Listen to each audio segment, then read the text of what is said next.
1984 마음의 감옥에서 벗어나는 길. 여기 우리가 들여다볼 한 세계가 있습니다.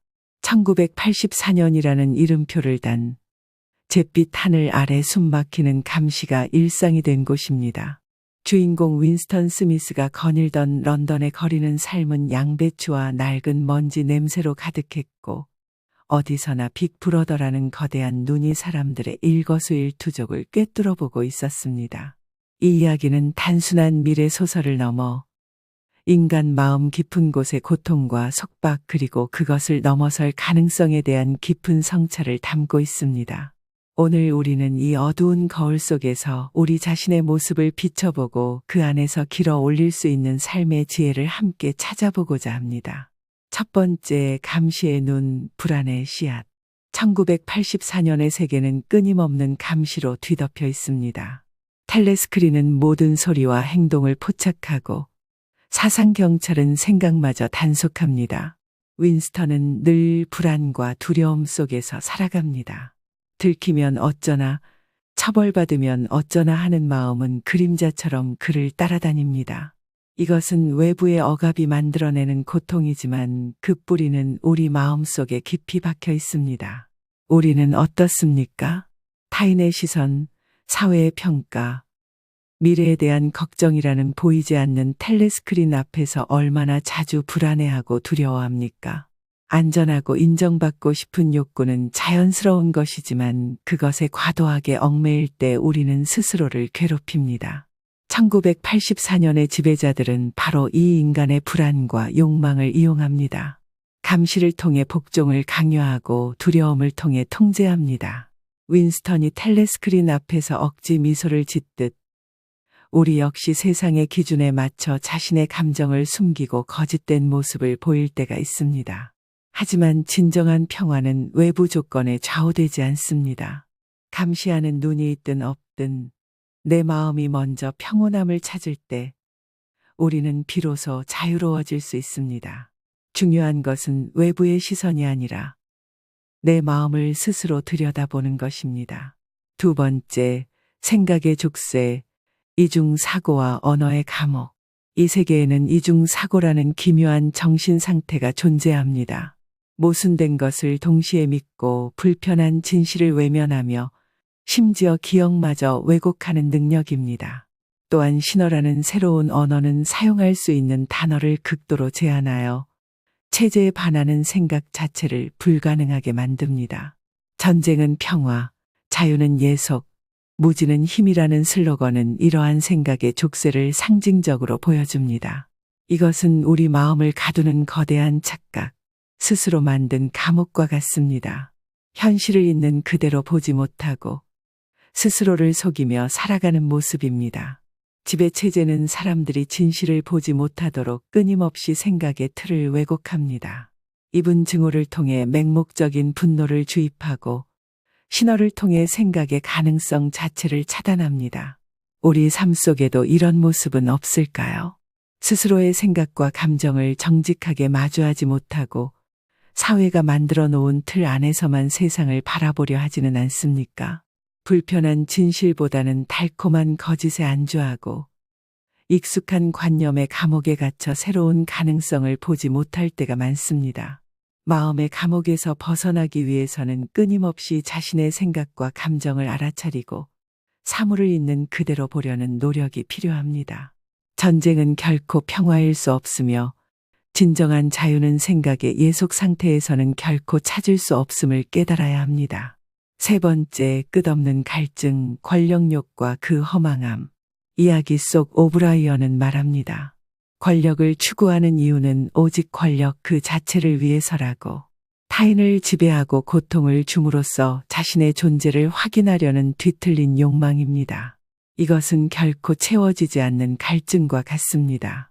권력이든 부든 명예든 무언가를 움켜쥐고 통제하려는 욕망은 끝없는 불안과 고통을 낳습니다. 권력을 쥔 자는 그것을 잃을까 두려워하고 더 강한 통제를 추구하며 스스로 괴로움의 굴레를 더욱 깊게 만듭니다.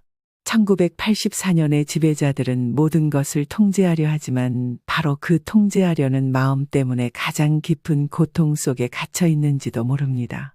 진정한 힘은 남을 지배하는 데 있는 것이 아니라 자신의 마음을 다스리는 데서 오는 것임을 이야기는 역설적으로 보여줍니다. 네 번째, 저항의 몸부림, 희망과 절망 사이에서 윈스턴은 저항합니다. 일기를 쓰고 금지된 사랑을 나누며 체제의 전복을 꿈꿉니다. 이것은 억압된 상황 속에서 인간다운 삶을 되찾으려는 처절한 몸부림입니다. 하지만 그의 저항은 분노와 갈망 그리고 헛된 희망에 기반하고 있어 위태롭습니다. 그가 줄리아와 함께 찾은 비밀의 방은 잠시나마 위안을 주지만 그 행복 역시 영원할 수 없습니다. 세상 모든 것은 변하기 마련이며 어떤 상황이나 관계도 영원히 지속될 수는 없습니다. 그 방에 대한 집착, 관계에 대한 집착은 결국 더 큰 고통의 씨앗이 됩니다. 희망의 끈이었던 노동자 계급, 프롤들은 또 어떻습니까?